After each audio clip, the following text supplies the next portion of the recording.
Welcome to another episode of the Elevated Barbers Podcast. My name is Bradford Kelly, owner of Another Level of Barbering, and I am here with... This is Delmar, aka The Prince, owner of Royal Luxe Grooming and co-host of the one and only Elevated Barbers Podcast. Let's start the show. 1, 2, 3, 4.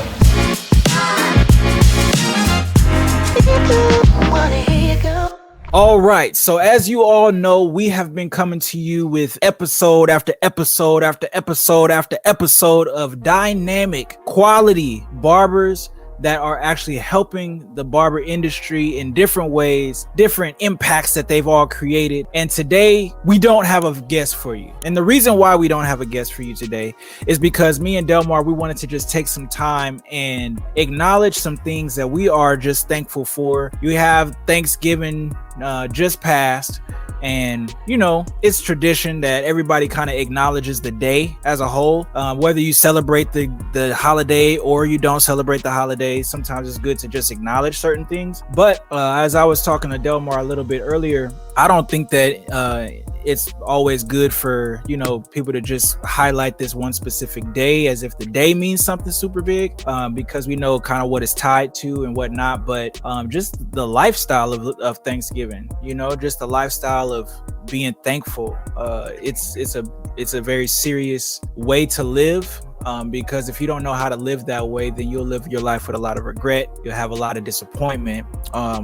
But just in that thought process, Delmar, I wanted to ask you, and you I know a little bit about you, a little bit. So I know that there's some things that you are definitely thankful for, especially for some things that happened to you recently. What would you say are some areas that you feel like as barber and beauty professionals, things that we should definitely be thankful for? And what are some of the things that you specifically are thankful for? As far as, you know, being a barber, being in the industry for 12, 13 years now, man, I'm just thankful to have been doing it this long, like the longevity. Because some people, they get burnt out after 3-4 years, you know, trying to build a clientele. It's not going as fast as they would like it. Fortunately for me, I was blessed to be able to build my clientele pretty quickly.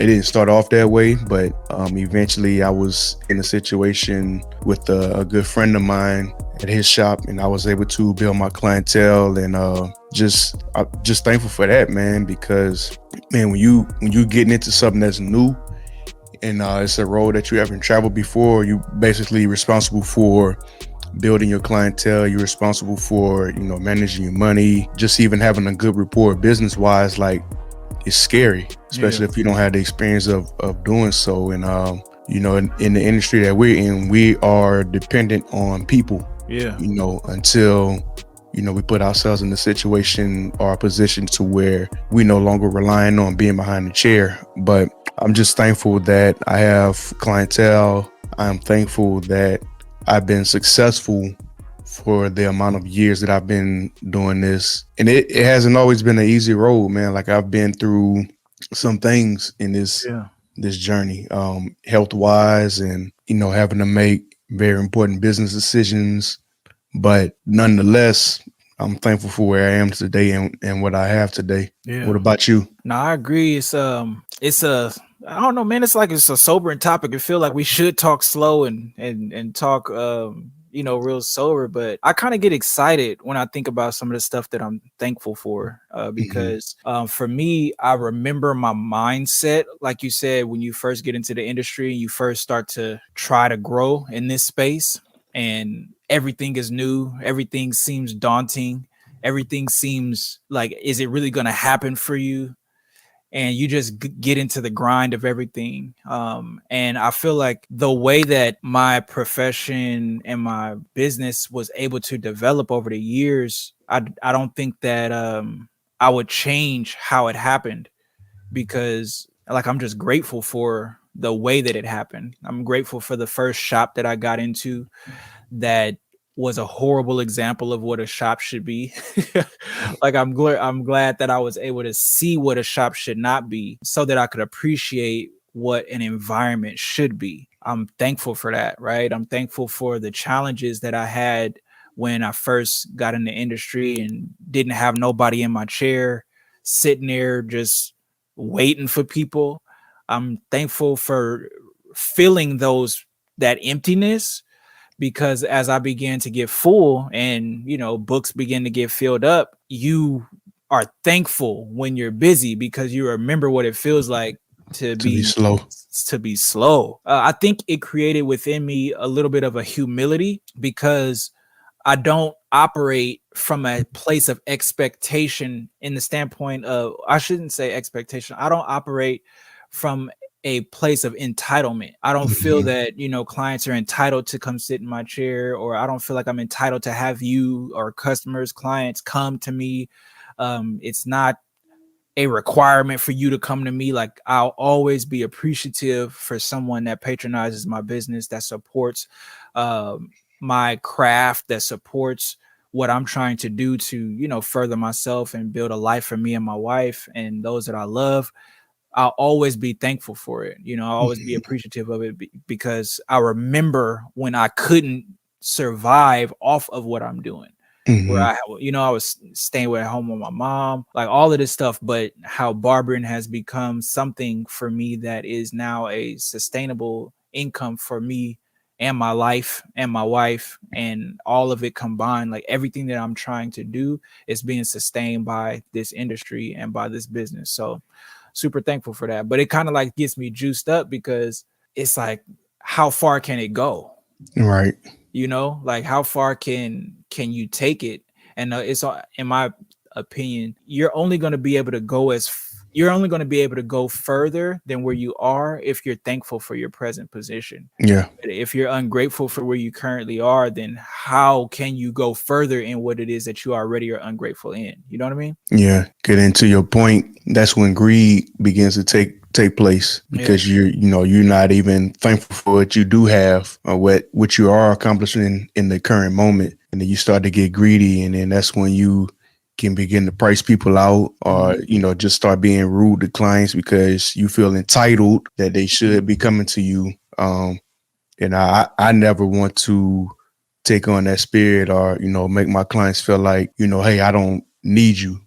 Because that's not the case. That couldn't even be further away from the case. Like, we do need them. Literally. Like, we're not getting paid hourly from a big conglomerate. Like, we get paid by every person who walks in our door and sits in the chair and gets service. So, and I even tell every one of my clients once I'm finished the service, like, hey man, thank you. Appreciate you. Come back and see me again. If I'm talking to a new person, or, I'll catch you in 2 weeks, I'll catch you next week, just to let people know that they appreciate it. Yeah. Because people want to know that, people want to feel appreciated, man, especially if you're, they patronizing you and your business every week or every 2 weeks or whatever. They want to feel appreciated. And it's so key that we return the favor. So many times you see online, and this is why sometimes I just got to disconnect from what's happening on social media, because it's so much arrogance that's forced, into your social media feeds based on, different things that you may follow or whatever. If you follow barbers in this industry, or you follow even like high profile cosmetologists or anybody in the beauty space, then you're going to see a lot of arrogance. A lot of people that have, like you said, got attached to the money, so much so that they unconsciously are disrespectful to their clients. They don't look at it like that, and they don't say it even like that, but it is like that when you look at how they may speak about certain things, about if people don't tip, they're cheap, or if someone is trying to patronize your business and they have like there's such a strict allowance for who can get on in their chair. It's like so strict that it's kind of like, oh, you a little bougie, like you don't call it that, but it's that though. It's business mixed with arrogance, and in my opinion, you have to fight those type of things because it's so prevalent in this industry. But you do have to get to a place where you are also able to allow someone to be thankful for you. That takes something for you as a business owner, as a barber, as a beauty professional, for you to operate at such a high level that people can actually be thankful for who you are. as a person, not just the skill that you provide, not just the fact that you cut their hair, but they can be thankful for who you are as an individual, as a person, the mindset that you have, the professionalism that you have, the customer service that you have, the integrity that you have, the accountability that you have, the reliability that you have. Like all of these different things are things that will allow someone to be thankful for you, you know. And I personally feel that it's something that I'm always trying to achieve a higher level in. I'm always trying to rise in that. I'm always trying to go to another level of barbering. And that is, can I allow this person to be more thankful for me? Like, what am I doing to allow them to be more thankful? Or I'm done using their thanks. You know what I'm saying? Like there's no, it's like, okay, yeah. You know, like now I'm like, oh yeah, you should be thankful for me, you know, but I'm not working for their thanks anymore. I'm not working for them to feel appreciated. Does that make sense? Yeah. Every level of growth that I've reached, I've had my clients, you know, they'll text me like, man, keep doing what you're doing. Yeah. And like, not even just from a professional or barbering standpoint, like even in life, like, you know, I'm always trying to elevate in life. Like that's the theme I live by, elevation. Yeah. And, you know, your clients, they pay attention to that, man. Like, and then, you know, when you elevate in your personal life, it spills over into your business life too.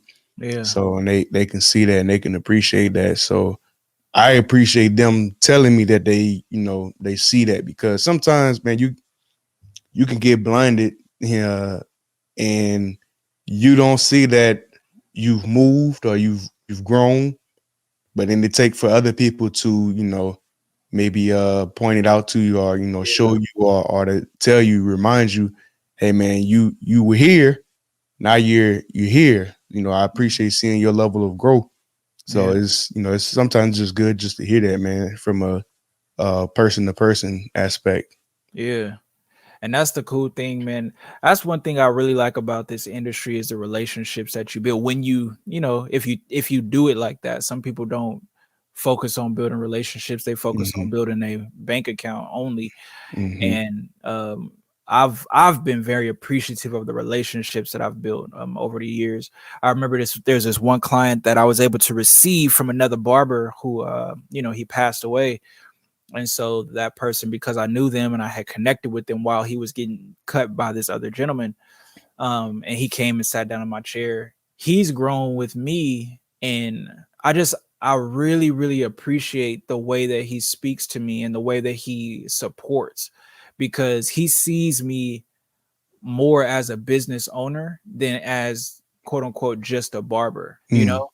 And when I'm telling him about different things that I'm doing, trying, if I come up with different services, if I'm telling him about the things that I'm doing outside of barbering, all of that stuff, there's a term that he told me. He was just like, man, I'm vested with you. And I was just like, what do you mean? You know, like I know the term, but I just wasn't used to somebody saying that. He was just like, I'm all in regards to where you're going, you know? And it just made me kind of just be like, wow, like I didn't know that the clients pay that much attention when you pay that much attention to them. So the fact that I was sharing, the fact that I was giving him insight into my life, like you were talking about, you developing as a person, because I was doing all those different things, it allowed him to be more invested in me as a person than just the barber. And he valued that. He was like, man, like I really like what you're doing in all aspects of your life. And, you know, if you live a life with integrity, then, you know, people will really be able to respect you. They really will be able to respect you and what you're doing. But it's just based on how you carry yourself. But I was really thankful for that too, man. Just the level of attention that, you know, people can pay you, that you don't realize that they're looking. They're really paying attention to you. Yeah, man. Another thing I'm thankful for too, man, is my parents allowing me to make my own decision the second time around. And I say the second time around because when I finished high school, you know, my parents always known me for messing with tech stuff. I was a real techie kid. I was always into video games, computers. I even took a few computer science classes in high school. And, you know, I didn't know anything about being a barber until my senior year. Like I said, Yeah, senior year of high school. Yeah.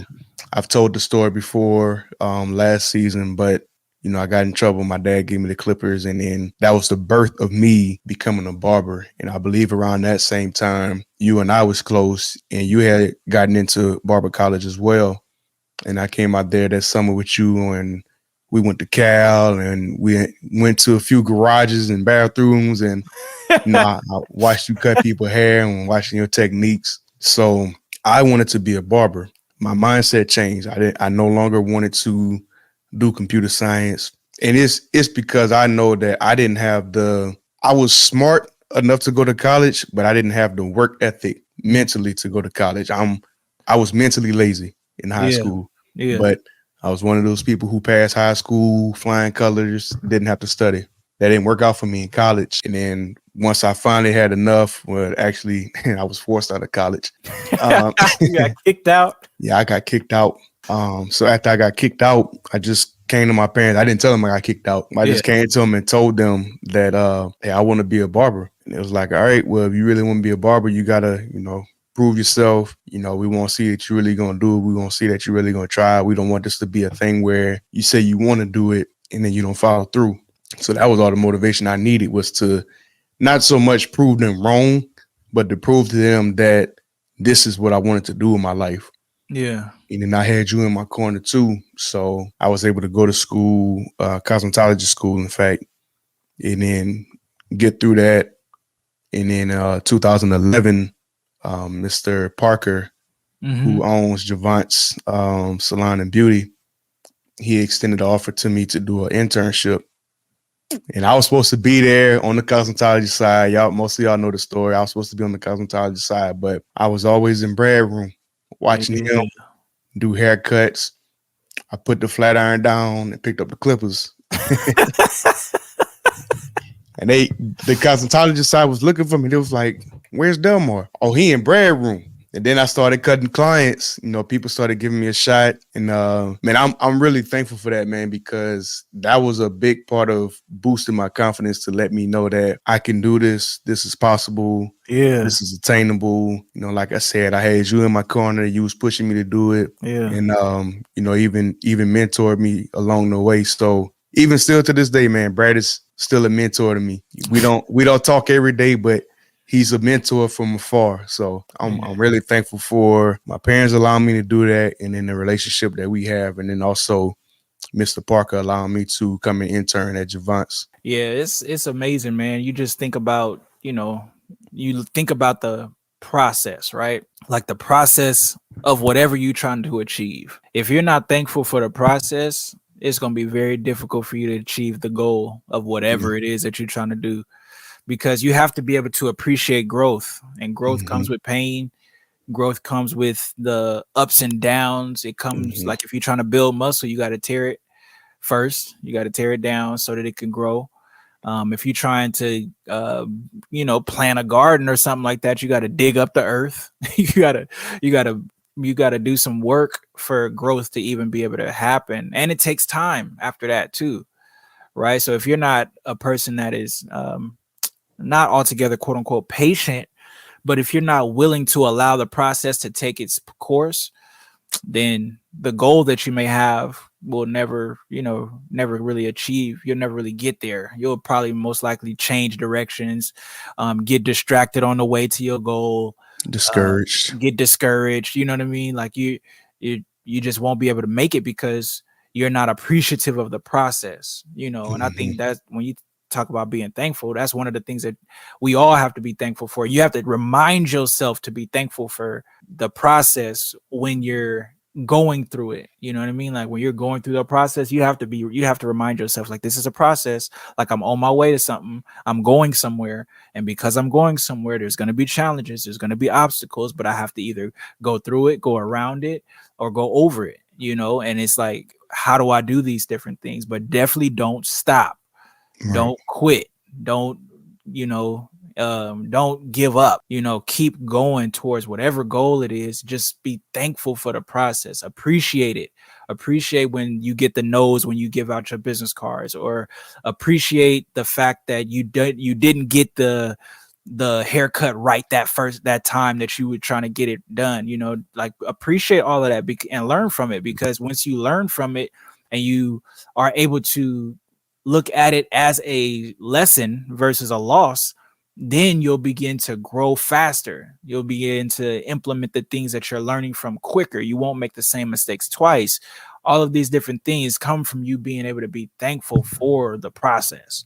You know what I mean? And if you're trying to be a successful barber or beauty professional, business entrepreneur, you have to be thankful for the process. And the only way that you're going to be able to do that is you have to establish what success means to you, set the goal, and then on your way to that goal, be thankful for the process in which you're going through to get there. Don't ever look down on that. And I think that's important too, Brad, because a lot of people see successful people, whether it's in our industry, whether it's in the entertainment industry, sports, and they see the success, but they didn't see the road traveled to get to the success. Yeah, they didn't see the sacrifice. They didn't see the sacrifices. They didn't see the, staying up late at night.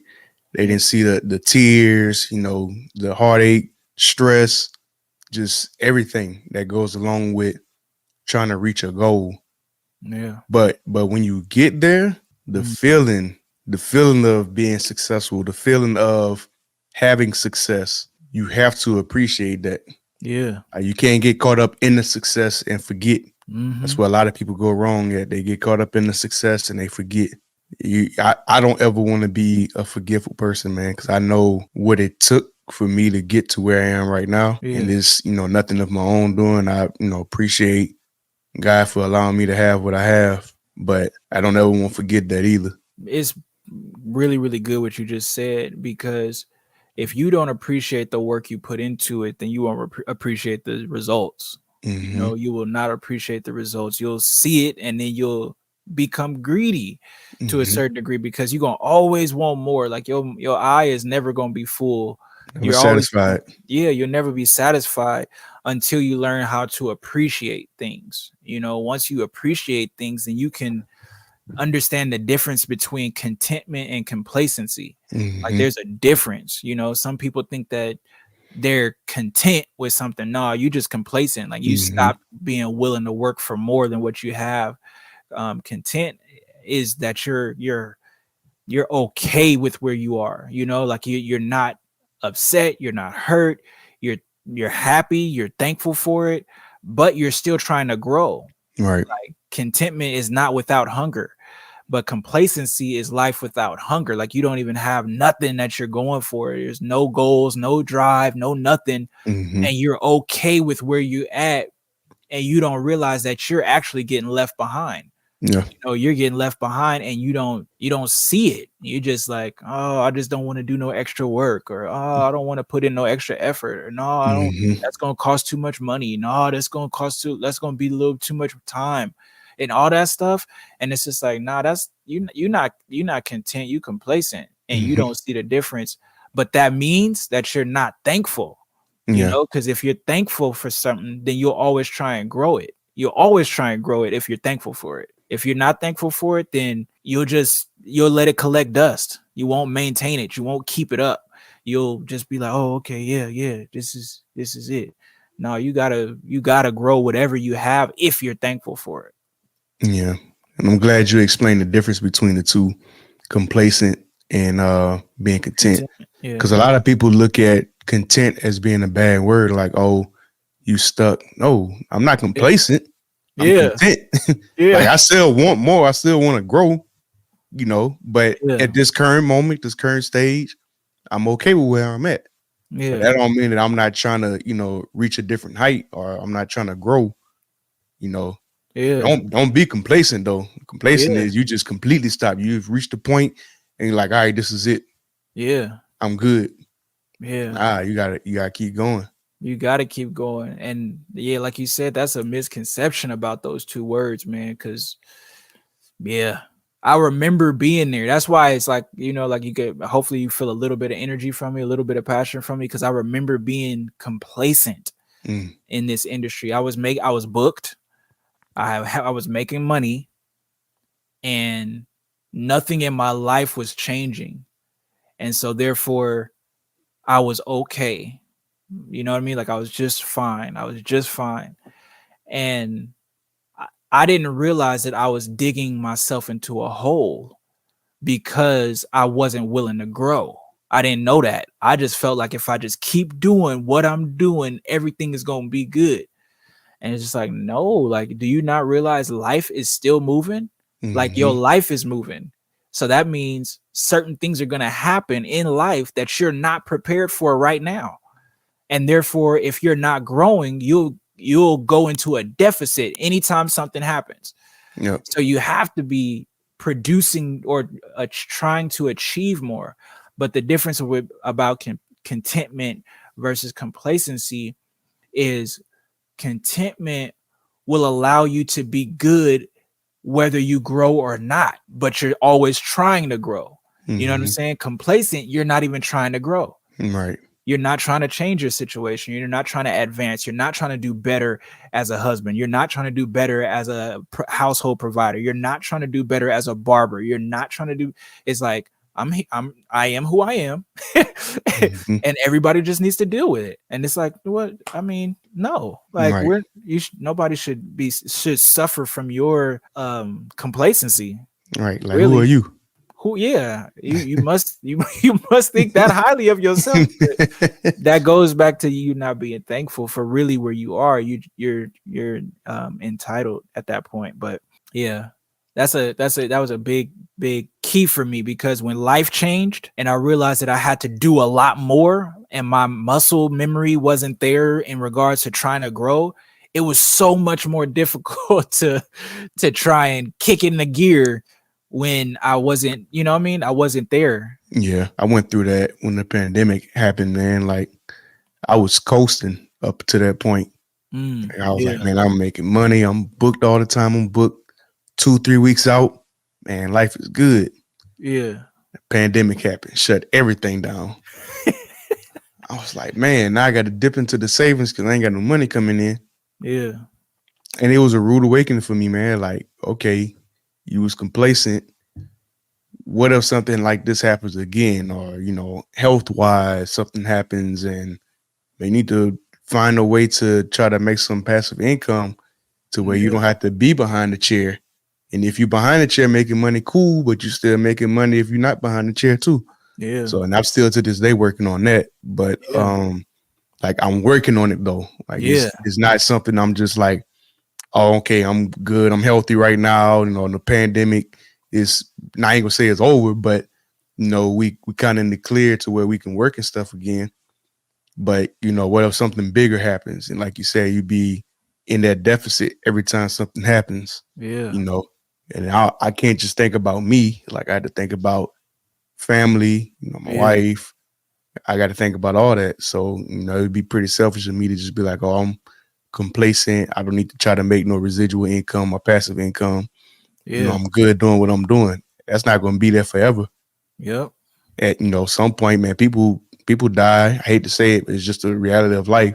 People die, people move away, you know, people go bald. They don't need a barber no more. You know, it's a lot of things that can affect our industry. We got. Yeah. No matter how many services we got, they just be like, hey, man, I'm not coming for that every. Yeah. I mean, you can have a bald service, but I mean, they might just feel comfortable shaving it at home. Yeah. But yeah, we have to be prepared for anything. And be thankful in the meantime for what we do have, but that don't mean that we can't continue to grow. I like the word that you said, man. Now you tell me what you think about the difference between these two words. Is there a difference? Is there not a difference? I know I got my thoughts, but what do you think about the difference between selfish and self-centered? Are they the same? Are they different? And how do you feel like that could apply to us as barber and beauty professionals? And the reason why I'm bringing this up is because of the thankful topic that we're talking about. You mentioned it, how you can become selfish. And so I was just like, oh, I wonder what his thought is about, you know, selfish versus self-centered in our space. I'll say this: self-centered means that you're all about you, everything about you, you know, life, job, career, everything is centered around you. Yeah. I mean, you're in the middle, everything else around you got to move. Yeah. Yeah, you are the Everything else sun. around you have to adjust, Yeah. but you are it. I think selfish. I think you could be selfish and not be self-centered. Yeah. Because there's different ways that you can be selfish. Like just because someone is giving up their resources, they may feel that they're not selfish, but they might be selfish in other areas. Yeah. There's different areas that we can be selfish in. It don't mean just because, I don't want to give you no money that I'm selfish. I might be really giving in time. I don't have the money to give. Yeah. So it's different ways that you could be selfish, but I feel like a selfish person can come out of being selfish too. Mm-hmm. I don't see too many self-centered people coming out of being self-centered. Like everything has to adjust and move around them. I could be wrong, but that's how I see it. That's how I see it. If I was a self-centered person, I would hope you was wrong. Like, man, wait, I can't change. Oh man. But you have to get out of yourself to see that you need to change though. That's very true. You have to get out of yourself. But how do you get out of yourself is one of the things is you have to put yourself in environments that will show you yourself. Because if you don't see yourself, then you won't be able to get out of yourself so that you could change yourself. Right. Yeah. If that makes sense. Yeah. But no, I totally agree, man. I remember talking to he's like a big brother to me, and he told me, he was just like, man, you are, how did he say it? He was like, because we were talking about like only child syndrome, and he was saying how you don't like to share. And I was just like, yes, I do. He said, no, you don't realize you're selfish. And I was just like, no, I'm not. Like, why would you say that? He was just like, sharing has to do with you giving of yourself with no restriction. You have a limit on how much you're gonna give because you're selfish. And I was just like, hey man, first off, stop using that language with me because that's offensive. I don't want to be a selfish person, but it was real, right? I really did. Like if he asked me for some candy, I took the bag and poured it into his hand. You know what I'm saying? Like to make sure it wasn't going to be too much that left the bag, and versus giving him the bag and letting him do what he do, you know? Right. And so he really like opened up my eyes about that. And so and that plays into the part about like the difference between selfish and self-centered from my thought process. Selfish has to do with you trying to withhold something from someone else because you don't want them to have as much or whatever. Like you don't want to give of yourself. Whereas self-centered, you can give of yourself all day. Like it's not a problem for you. It just has to be on your own terms. You know, it's just like, hey, like, would you mind, would you mind anything? You'd be like, of course not. It's going to have to be at this time, this date. Like, you know what I mean? Like you give all the parameters for how it can happen versus you just abiding in whatever is going on. You're not flexible. You're not flexible. Like it's about you. Like you said, like you are the sun and everything else is the planets, the moons, like everything else revolves around you. But when you can be selfish, you cannot be self-centered, and you can be self-centered without being extremely selfish either, you know, where everything revolves around you, but you're very giving, you know, you're a very loving, so to speak, person, but on your terms. It's on your terms. And I'm trying to personally make sure that I'm not neither one of those you know, behind the chair, because you can be a selfish person from the standpoint of you want to withhold, right? So you super stringent with your schedule. Like you be like, okay, you can only book such and such far out, or you can, but you're thinking about your bottom dollar. Like you thinking about it's yourself. But then you can be self-centered from the standpoint where you don't think about the client when you're building your world. You know, your booking, how you do your booking, how you do your business, the services that you offer. Like you ain't thinking nothing about them. It's all about what revolves around you. Now, is that like the basis of business? I would say not, but some people view it like that. You know, they view it like, hey man, this is my business, man. You gotta respect it or not. Kick rocks with no socks, you know. So, but when it comes to, you know, I think the most successful businesses, they care about the client or the customer in a way that they'll adapt what they're providing to them, you know, and they're not flexible with every single person, every single individual that comes in, but they have a mission that they know what they're trying to achieve. And then those people that respect what they're doing, they do accommodate for them, and they make it a relationship. It's like a relationship, and it stops becoming selfish, and it also is not self-centered, because both of those have negative feelings that go along with it. And the client at the end of the day won't like it. And neither will you as a business provider, neither will you as a business owner. You'll start to get a little bit unthankful for the way that, business is operating, because you won't feel like people respect you and all this other stuff, because it's like a whole thing. But selfish and self-centered, I think, also plays a part when it comes to you being thankful too. Yeah. Wanted to move into like away from business, like some of the things that we're thankful for. And the first thing that comes to my mind is just opening up a little bit.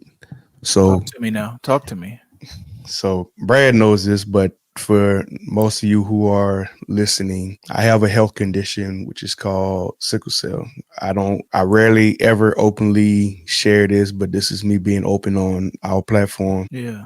So sometimes, and y'all can do the research on your own, but sometimes my condition, I'll have flare-ups and it'll keep me out of work. Sometimes it's tough because I'm not a person who, generally likes to miss work. I pride myself on being dependable, but sometimes some things are out of our control. And over the years of, being in this industry and having these, health conditions flare up, I had to learn, and we were just talking about being selfish, right? So I had to learn to, sometimes I'd be hard on myself because this does happen. Like, man, why is this happening to me? And then I had to change my mindset, like, why not me? When I started changing my mindset about how I look at when these, health conditions come up, I just be thankful because it could be worse. And I grew up with a guy who had the same thing. He has it a lot worse. I'm not sure if he's still alive or not, but he has it a lot worse. Like, he's had to have blood transfusions. He's in and out the hospital way more often than I am, very, very sick. I think about that like, man, it could be worse. Like, I'm thankful that it's not. Sometimes our mind try to focus on the bad, what we don't have. Yeah. But what about the good? Overall, I'm in good health. All of my doctors say, hey, look, you one of the healthiest people that we treat that has this condition.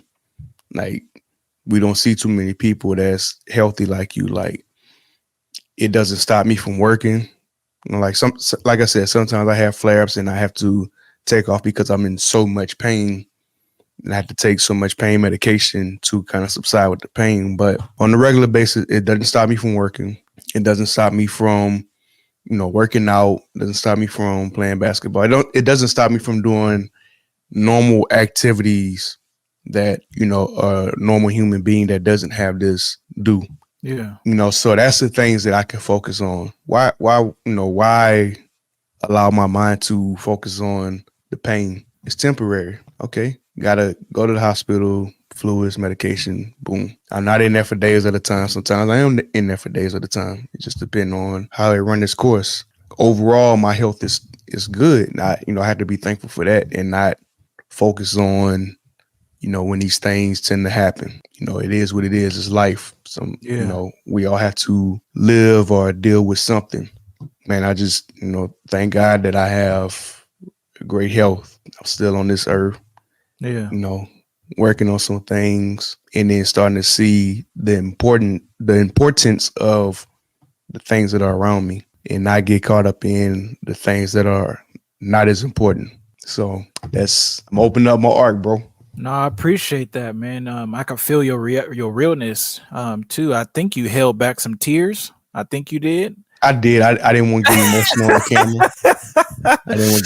the camera. But I hope y'all felt my heart, though, the essence of what I was saying. No, I definitely felt your heart in that, and keeping it in that vein. I appreciate you being willing, even to speak about something so sensitive, because there's a lot of people that are in this industry that have a lot of health conditions. We don't speak too much about it, and we don't share and and our clients sometimes don't know, they just see you took off or whatever, or you had to get out of there or something, but they don't know how hard you're working to even just be present, for them. So, just the ability for you to speak about that, and be appreciative of what you do have, even though you do have a health condition and you do have times that you have flare-ups. There's always this big nugget that I've heard, and I heard it just recently again, and it just rang out so true, is you gonna see what you look at. You gonna see what you look at. So what are you looking at? Right. And when you think about everything that you have access to when it comes to your life, are you only looking at the stuff you don't have? Or are the things that you're looking at that you do have, are you always unappreciative of it? You're not thankful for the fact that you do have a place to live, or you do have a car. It might not be the car you want, Right. but it's a car. It's something somewhere. There's transportation, the relationships that you have in your life, whether they be friendships or even closer than that. Like just the fact that you have that, there's so many people that don't have quality relationships in their life, friends, people that they can really truly call friends. I was thinking about that. I was actually talking about that with somebody earlier today. We were talking, and I was just kind of enamored with the life that I have and just how I grew up. And I was like, man, it's crazy that I grew up in an environment where I really felt love, like really felt love from a lot of people, a lot of different people. Some people were natural family, but a lot of people were not natural family.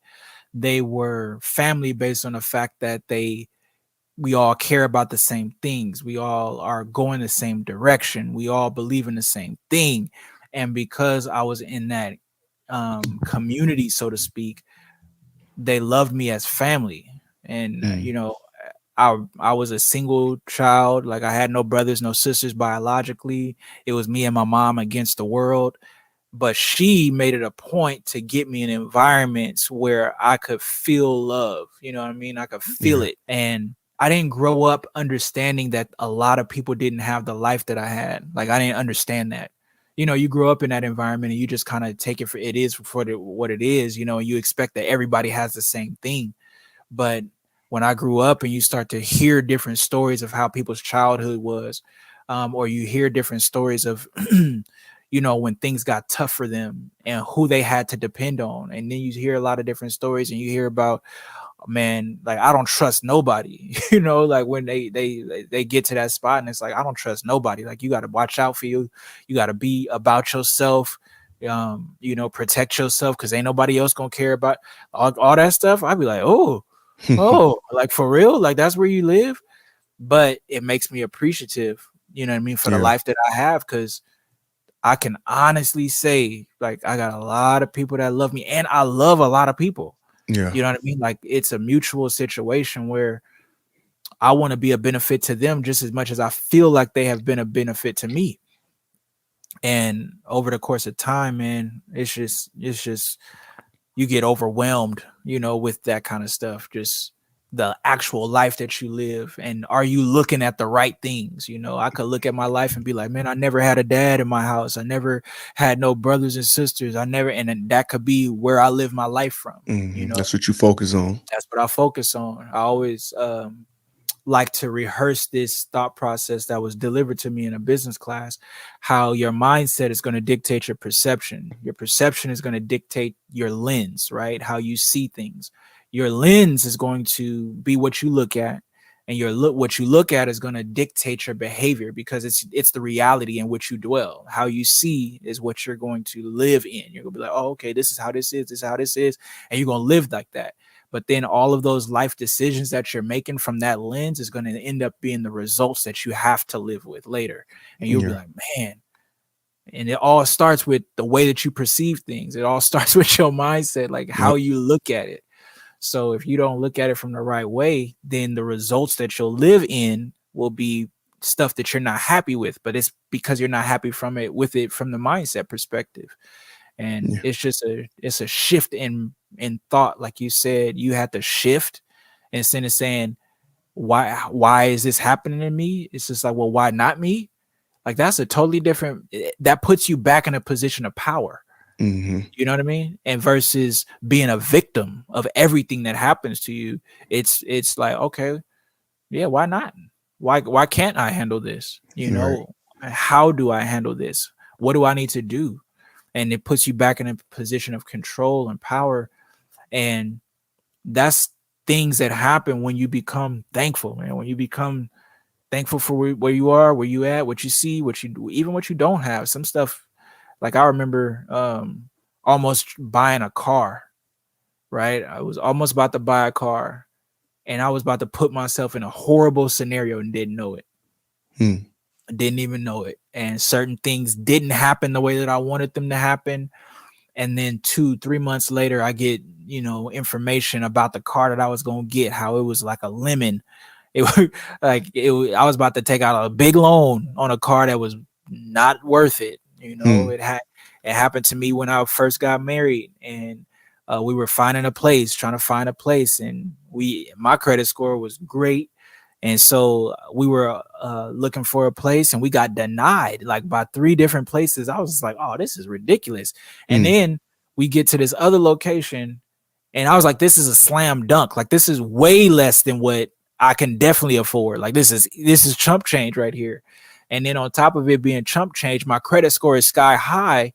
So there's no reason for us to get denied. No reason. And so we got denied on that. And I was like, what in the world? Like, this don't make no sense. We finally get another place. We move in, and like 3 months later, I get an email from the person that we tried to get into. It was like, and I don't even know why you would say this, but the guy that was trying to get me to reconsider the place, he was like, oh yeah, you know, the tenants that we accepted, they ended up moving out because they were robbed. Why would I want to move there? You want me to get robbed too? Yeah, and what was crazy, it was he said, oh yeah, you know, like they took their TV, they broke in through the front door and different things, but we have a different door, we put a camera system up. I was like, no thank you. Like, I'm not about to try and move into foolishness. Right. But I didn't know, right? You know, in the moment I didn't know, but in retrospect, now I'm super thankful that I didn't get accepted. I didn't, you know, because it protected me from myself. So yeah. Sometimes we don't have or receive things in this for our benefit. Like you said, at the time we can't see it. But in your mind to have you in that time, your mind to have you focus on, man, I got denied. I didn't get it. Because I have a similar story. Like my wife and I, we tried to get a house 3 years ago. And this is when the market was perfect. Yeah. Oh yeah. But because of how I was filing my taxes, it looked like I didn't make money because I was claiming. Long story. So be ye thankful. I had to learn that. So, and then I didn't know that they go off your last 2 years income tax. So year 1 was jacked up, but year 2 was fine. But they averaged the 2. Yeah. So it's like, nah, you don't make enough. Cool. And I'm showing them the rent and everything. Like, I'm renting an apartment for, like, clearly I can afford this. I'm paying rent. That's, you know, the same as a mortgage. But anyway, so second year, it was fine. We got approved, but it wasn't the amount that we needed for the house that we wanted. Okay. Man. So I was like, and I was like, man, I got in my feelings. I ain't gonna lie. I got in my feelings, man. I was like, because I wanted a house so bad, man. I was like, I'm tired of renting an apartment. Yeah. And like, even that's a misconception. Like, man, just be thankful that you have a roof over your head. Yeah. Some people don't even have that. They don't have an apartment to complain about. So, no, my wife, she was like, well, don't look at it that way. You know, maybe it's not our time. So I was like, man, she encouraging me. Yeah. I'm all discouraged. And she encouraging me. I said, man up. I said, all right, we're going to be all right. You know, we're going to try again next year. So then it finally happened last year. And in the way that it happened, it was crazy because somebody had the name on the house, right? Like they had put in a bid for the house, and the deal fell through. We got approved around the same time.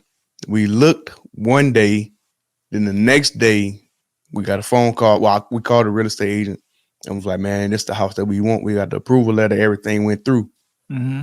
The house was within our price range. And then on top of that, so the lady was like, okay, we're gonna schedule you guys a color appointment, but you can't change the color, you can't change this, you can't change that. So it was like, at this point, I'm just thankful that we get in the house. Yeah. We'll change all this other stuff later. I just want to get in the house. Yeah. Bro, when I tell you every single color that was picked out on this house was the color that we was gonna go with anyway. Wow. Every single thing, bro. Like, we didn't change a thing. The only thing we changed was the countertop. That's it. Are you serious? I said, look at God. Won't he do it? I ain't trying to get religious on y'all, but I look at God, bro. Like, yeah, it happened when it was supposed to happen. Yeah. And you got what you wanted. And I got what I wanted. That's crazy. That's crazy. Yeah. Yeah, man. Sometimes you just look at your life and you gotta see the steps that you've gotten, like that took you to get to where you at. And you just look at back and be like, man, thank you. Yeah. Yeah. I'm totally with you. There's so many different stories that me and Delmar could share. But hopefully this episode is something that you could look back at and look at your whole life and think about all the different things that, cause you to just be in a good space mentally. You be thankful for what you have and what you don't have. Like, be thankful for where you're at and where you're trying to go. Just like, I think another thing that's really, really good that I've heard another business class, and I've heard it in different environments as well, is like the difference between anticipation and anxiety, right? How anxiety is fear of the future and you looking at the negative. But then you have anticipation because you're looking at the future and you're looking for something positive. It's the way that you look at it. It's all about your perspective, how you see it. And if you're thankful, you'll have a lot more anticipation for things because you already are conscious to the good that you already have. You're like, oh, I got this. I'm thankful for this. I'm thankful for this. Yeah. And look, this is what can happen. But when you ungrateful in the moment, then you anxious. It's like, man, this might go wrong and this might go wrong and that might go wrong. Everything that could go wrong. Yeah. And it's just like, I don't want that to happen. If I try and say something, what about this? And it's so negative. Like, everything is so negative. But living a life of thankfulness, man, it puts you in a lot better of a space, just mentally, emotionally, health-wise, mental health-wise, just learning to be teaching yourself to be thankful for the things that you do currently have and the things that you, like, look at what you do have. Don't always look at what you don't have. Yeah, because you're gonna see what you look at, and what you see is how you're gonna perceive life. And we want to make sure that we do that from the right perspective, man. I'll leave y'all with this. Perception is reality, depending on how you look at it. If your perception of life and your reality is the negative, then that's your perception. Everything around you is going to be negative because that's what you're focusing on. Yeah. But if your perception of life and your reality is the positive, what I do have, and you're thankful for that, it just, I ain't gonna say it makes life easier, but it makes your mindset is better about life. So that's a mic drop. We out. Peace. Oh, we do it. Blooper. We out, y'all. Peace. 1